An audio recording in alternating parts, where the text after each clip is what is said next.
Hi guys, আজকের ব্লগটা share করবো একবারে সেহরির থেকে ইফতার পর্যন্ত।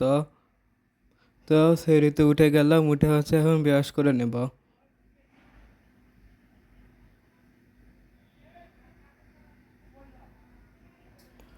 ব্রাশ করা হয়ে গেছে আর এখন সেহরি করে নেব। আজকে সেহরিতে ছিল হচ্ছে মুরগির মাংস, দুধ আর ভাত।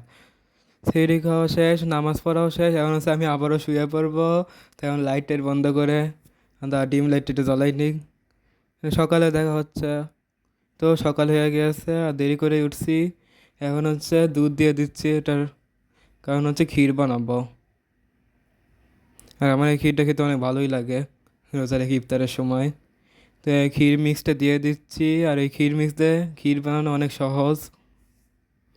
এখন হচ্ছে ক্ষীরটা বানিয়ে নেব। এখন বানানো হয়ে গেছে, এখন হচ্ছে একটা পাতিল, কী পাতিল বলতেছি কে, এটা বাটিতে ঢেলে নেব। আর এটা হচ্ছে ঠান্ডা করে হচ্ছে ফ্রিজে রেখে দেবো। তারপর হচ্ছে এটা হচ্ছে বিকাল টাইম, বিকালে হচ্ছে আমি আবারও ঘুমাইছিলাম, ঘুমিয়ে হচ্ছে এখন বিছনা গুছিয়ে নেবো আবারও। গুছানো হয়ে গেছে আর জানলা দরজা সব আটকে দেবো, নাহলে মশা আসবে ঘরের মধ্যে। আর খাটের উপর হচ্ছে আমার সেই বানানো ফুলটা।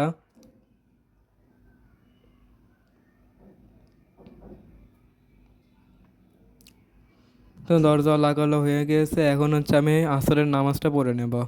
আসরের নামাজ পড়া হয়ে গেছে আর আজকে হচ্ছে ইফতার বানাচ্ছে, রুটি ভাজতেছে। আর আজকের ইফতারে খাবো হচ্ছে আমরা রুটি আর আলু ভাজি।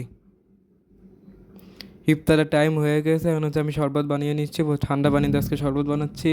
আর আজকে হচ্ছে আম্মু চিরা সিড দিয়েছে, আজকে চিয়া সিডে শরবত খাবো। ইফতার করা শেষ আর লাস্টে হচ্ছে আমরা ওই ক্ষীরটা খাচ্ছি। আর আজকের এই ভিডিওটা ভালো লাগলে লাইক কমেন্ট শেয়ার আর সাবস্ক্রাইব করবেন। আল্লাহ হাফেজ।